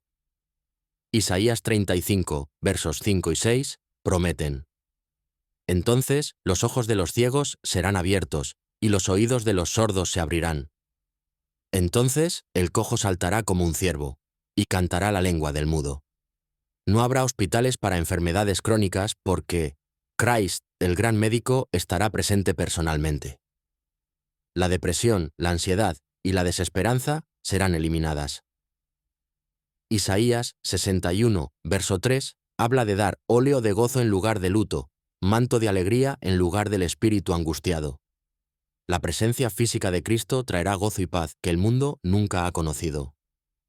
La adoración durante el milenio será el aspecto central de la vida en el reino. Toda la tierra adorará al Rey de Reyes con una unanimidad y pureza nunca antes vista. Zacarías 14, versos 16 y 17, describe la adoración obligatoria. Y todos los que sobrevivieren de las naciones que vinieron contra Jerusalén subirán de año en año para adorar al Rey, a Jehová de los ejércitos, y a celebrar la fiesta de los tabernáculos. Y acontecerá que los de las familias de la tierra que no subieren a Jerusalén para adorar al Rey, a Jehová de los ejércitos, no vendrá sobre ellos lluvia. Las naciones tendrán la obligación de enviar representantes a Jerusalén para las fiestas anuales. No será opcional, será un requirement del gobierno teocrático. Aquellas naciones que no participen enfrentarán consecuencias naturales como la retención de lluvia. La música y el canto serán transformados. Ya no habrá música que glorifique el pecado, la rebelión o la inmoralidad. Toda la música será para la gloria de Dios. Isaías 51, verso 11, promete que volverán los redimidos de Jehová, y vendrán con alegría a Sión, y gozo perpetuo será sobre sus cabezas, y tendrán gozo y alegría, y huirán la tristeza y el gemido. La justicia perfecta caracterizará todo el gobierno y la sociedad durante el milenio. No habrá corrupción, sobornos o injusticia en ningún nivel del gobierno. Isaías 11, versos 3 y 4, describe la justicia de Cristo. Y le hará entender diligente en el temor de Jehová. No juzgará según la vista de sus ojos, ni argüirá por lo que oigan sus oídos, sino que juzgará con justicia a los pobres y argüirá con equidad por los mansos de la tierra. Y herirá la tierra con la vara de su boca, y con el espíritu de sus labios matará al impío. Cristo conocerá los pensamientos y motivos de cada persona. Será imposible mentir o engañar. La justicia será instantánea y perfecta. Los pobres recibirán justicia verdadera y los opresores serán juzgados inmediatamente. No habrá sistemas judiciales lentos o corruptos. No habrá apelaciones interminables o tecnicismos legales. El Rey omnisciente conocerá todos los hechos instantáneamente y administrará justicia perfecta sin demora. La educación y el conocimiento alcanzarán niveles nunca antes vistos en la historia humana. Con Satanás atado y Cristo presente físicamente, la humanidad tendrá acceso directo a la sabiduría y el conocimiento divinos. Isaías 11, verso 9, promete que la tierra será llena del conocimiento de Jehová, como las aguas cubren el mar. No será conocimiento secular limitado, sino conocimiento divino que transformará todos los aspectos de la vida humana. Habacuc 2, verso 14, confirma esta promesa. Porque la tierra será llena del conocimiento de la gloria de Jehová, como las aguas cubren el mar. Cada persona en la tierra conocerá la verdad sobre Dios, sin excepción. La ciencia y la tecnología avanzarán rápidamente, pero siempre en armonía con los principios divinos. No habrá investigación que busque desafiar o contradecir la revelación de Dios.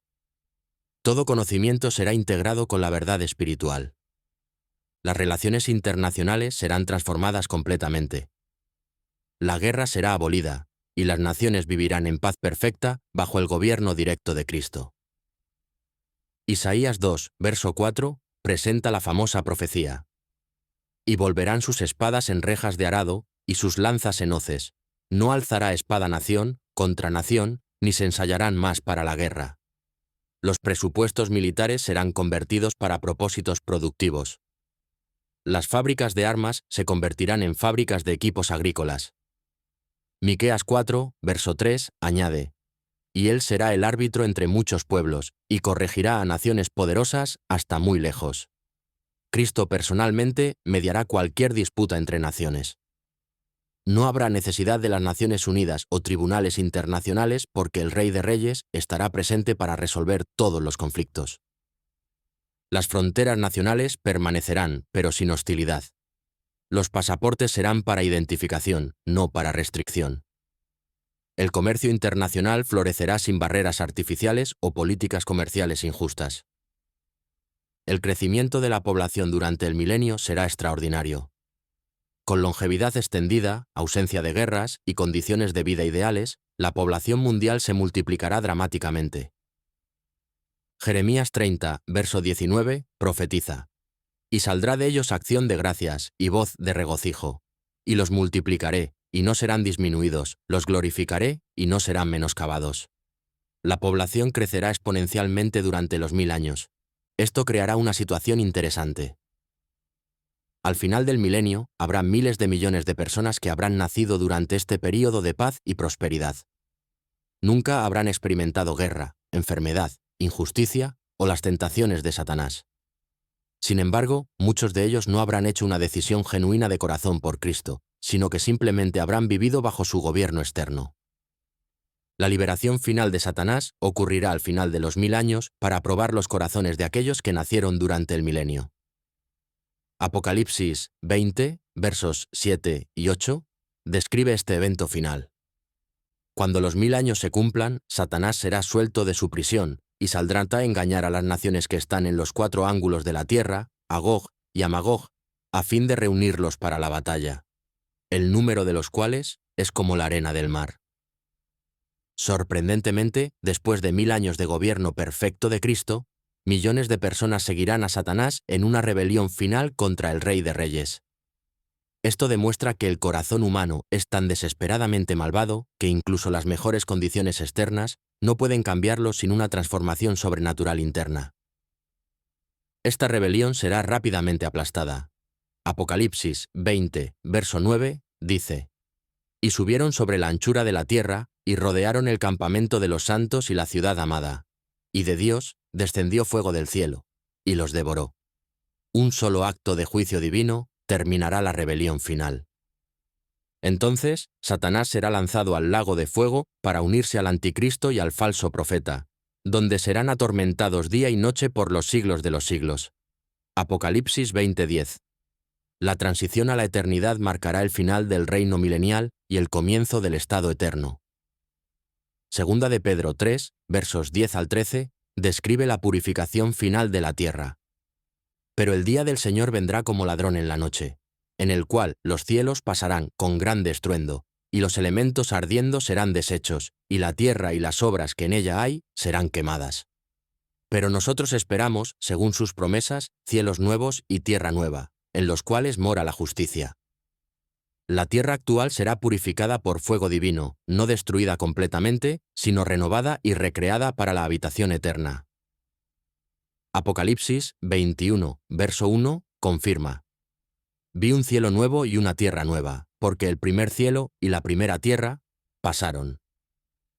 En esta tierra nueva, la nueva Jerusalén descenderá del cielo como una ciudad literal de proporciones gigantescas, 1500 millas en cada dimensión, incluyendo su altura. Esta será la morada eterna de los redimidos. Hermanos queridos, al contemplar estas verdades gloriosas sobre el reino milenial, nuestros corazones deben llenarse de expectativa gozosa. Este no es fantasía o alegoría espiritual. Es el futuro literal que nos espera cuando Christ regrese para establecer su reino en la tierra.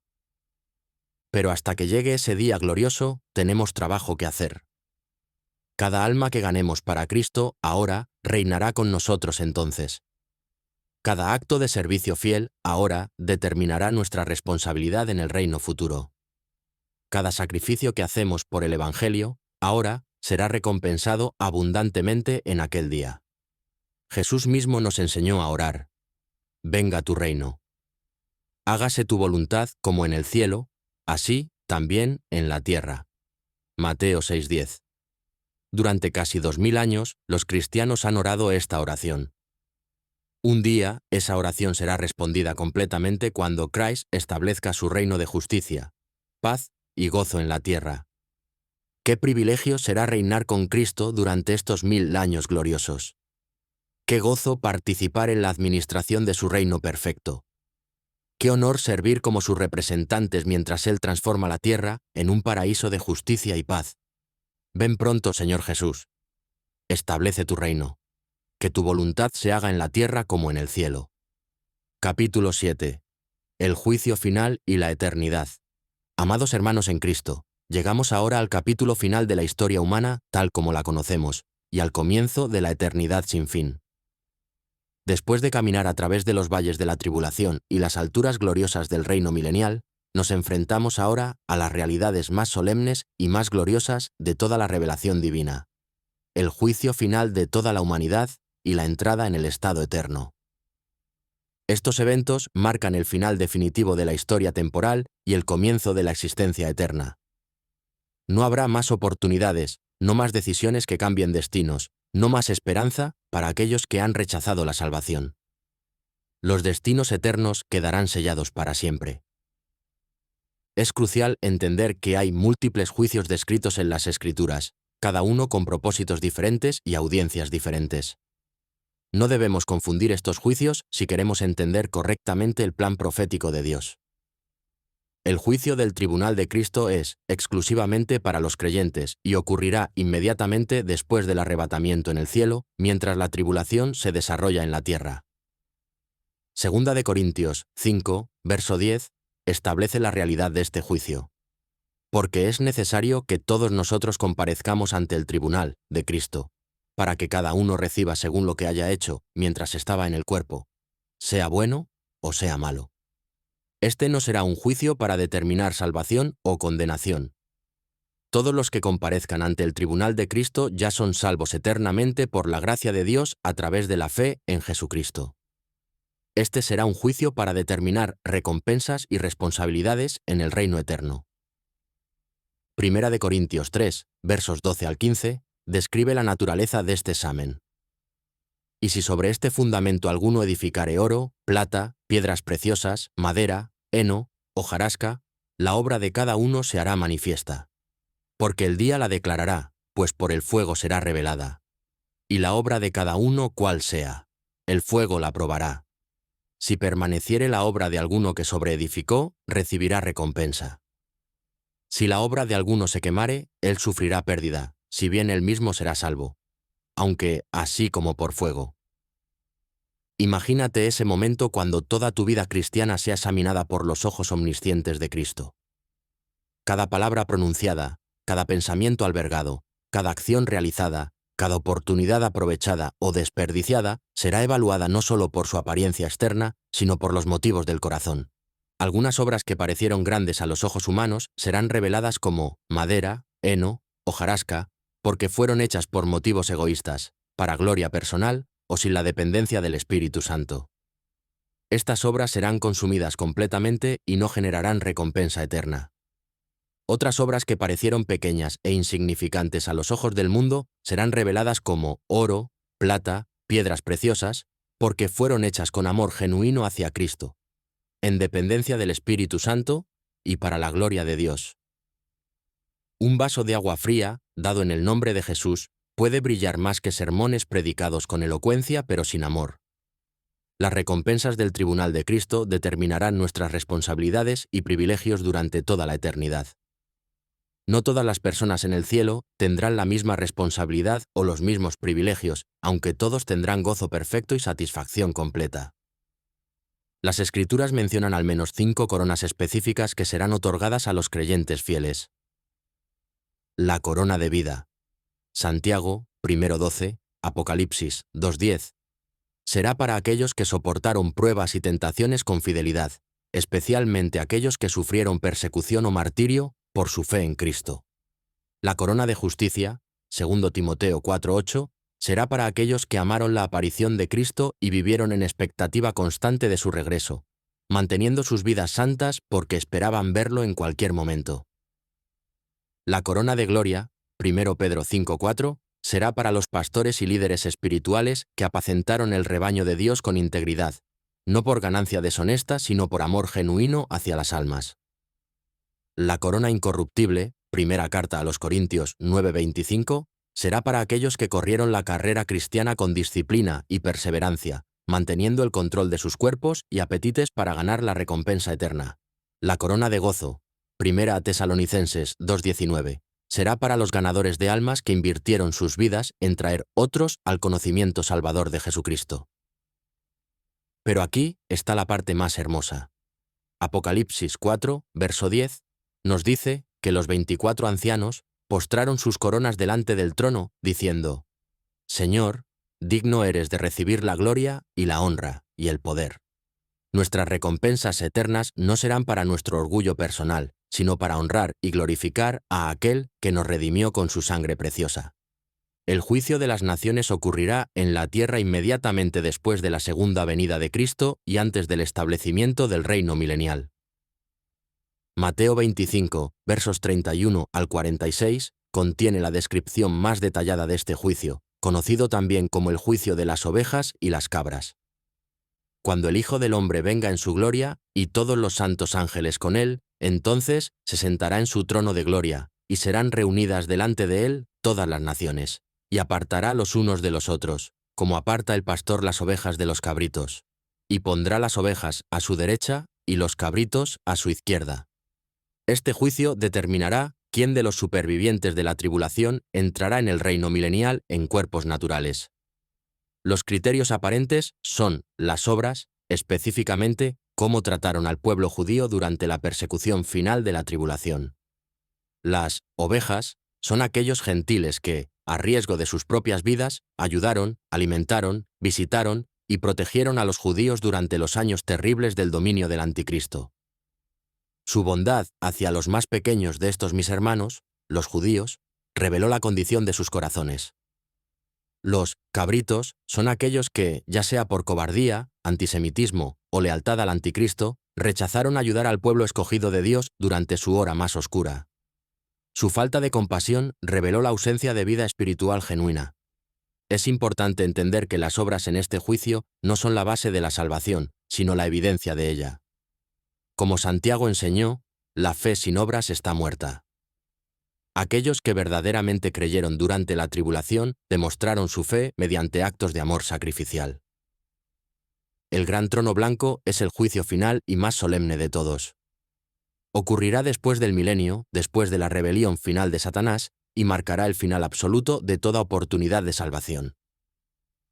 Apocalipsis 20, versos 11 al 15, contiene esta descripción escalofriante.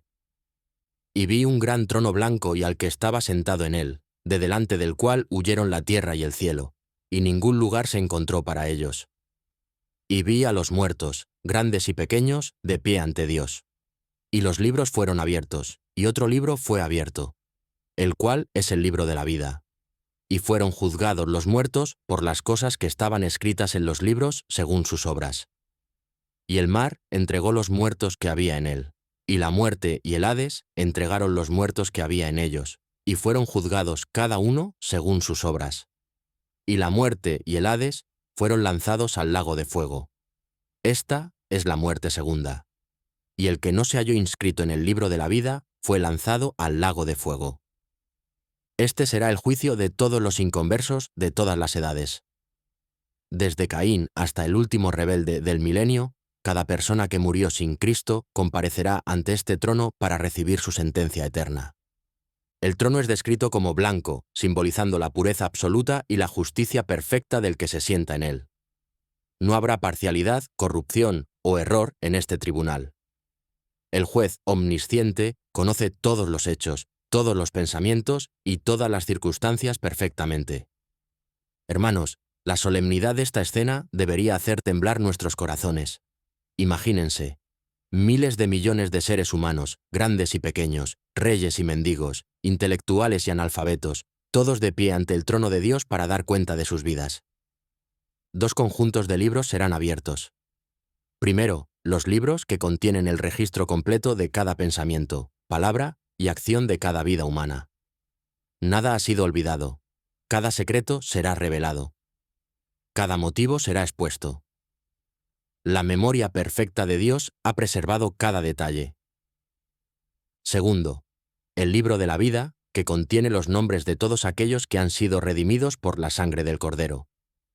Este es el libro determinante. No importa cuán buenas hayan sido las obras de una persona. Si su nombre no está en el libro de la vida, será lanzado al lago de fuego. El propósito de examinar las obras no será para determinar la salvación. Esa decisión ya está hecha basada en si el nombre está en el libro de la vida. El examen de las obras determinará el grado de castigo en el infierno eterno. Habrá diferentes niveles de tormento basados en el nivel de responsabilidad y la gravedad de los pecados cometidos. Jesús enseñó esto claramente en Lucas 12, versos 47 y 48. Aquel siervo que, conociendo la voluntad de su Señor, no se preparó, ni hizo conforme a su voluntad, recibirá muchos azotes. Mas el que sin conocerla hizo cosas dignas de azotes, será azotado poco. Porque a todo aquel a quien se haya dado mucho, mucho se le demandará. El lago de fuego es el destino eterno final de Satanás, sus ángeles, y todos los seres humanos cuyos nombres no están escritos en el libro de la vida del Cordero. Este no es el Hades o Sheol del Antiguo Testamento, que era el lugar temporal de los muertos.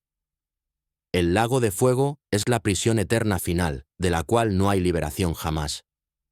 Es llamado la muerte segunda, porque representa la separación eterna y final de Dios. Las Escrituras describen este lugar con términos que deberían hacer que cada evangelista predique con lágrimas y cada creyente testifique con urgencia desesperada. Jesús habló de él como el fuego eterno preparado para el diablo y sus ángeles. Mateo 25:41. Donde el gusano de ellos no muere y el fuego nunca se apaga. Marcos 9:44. Y las tinieblas de afuera, donde habrá lloro y crujir de dientes. Mateo 8:12. Apocalipsis 14, versos 10 y 11, contiene quizás la descripción más aterradora. Él también beberá del vino de la ira de Dios, que ha sido vaciado puro en el cáliz de su ira, y será atormentado con fuego y azufre delante de los santos ángeles y del Cordero. Y el humo de su tormento sube por los siglos de los siglos, y no tienen reposo de día ni de noche. Algunos han tratado de suavizar estas realidades enseñando el aniquilacionismo, la idea de que los malvados simplemente dejarán de existir. Otros enseñan el universalismo, que eventualmente todos serán salvos. Pero las Escrituras son claras. El castigo es eterno, consciente y sin fin. La palabra griega traducida como eterno, aionios, es la misma palabra usada para describir la vida eterna de los salvos. Si el castigo no es verdaderamente eterno, entonces tampoco lo es la bendición de los redimidos. Los nuevos cielos y la nueva tierra representan el estado eterno final donde los redimidos pasarán la eternidad sin fin. Después del juicio del gran trono blanco, Pedro nos dice que los cielos pasarán con grande estruendo, y los elementos ardiendo serán deshechos, y la tierra y las obras que en ella hay serán quemadas. 2 Pedro 3:10. Esto no es aniquilación, sino purificación. La palabra griega sugiere una renovación completa como el oro refinado por fuego. Apocalipsis 21, verso 1, confirma: Vi un cielo nuevo y una tierra nueva. Porque el primer cielo y la primera tierra pasaron, y el mar ya no existía más. Esta será una creación completamente renovada, libre de la maldición del pecado, perfecta en todos los aspectos. La Nueva Jerusalén descenderá del cielo como la morada eterna de los redimidos. Apocalipsis 21 y 22 dedican 2 capítulos completos a describir esta ciudad magnífica. Sus dimensiones son asombrosas: 1500 millas de largo, ancho y alto. Es una ciudad cúbica o piramidal de proporciones gigantescas. Para poner esto en perspectiva, se extendería desde Maine hasta Florida y desde el Océano Atlántico hasta Colorado, elevándose 1500 millas hacia el espacio. Los muros serán de jaspe transparente, los fundamentos de piedras preciosas, las calles de oro puro como vidrio transparente.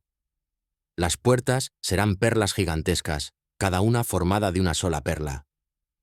No habrá templo porque el Señor Dios Todopoderoso es el templo de ella y el Cordero. Apocalipsis 21-22.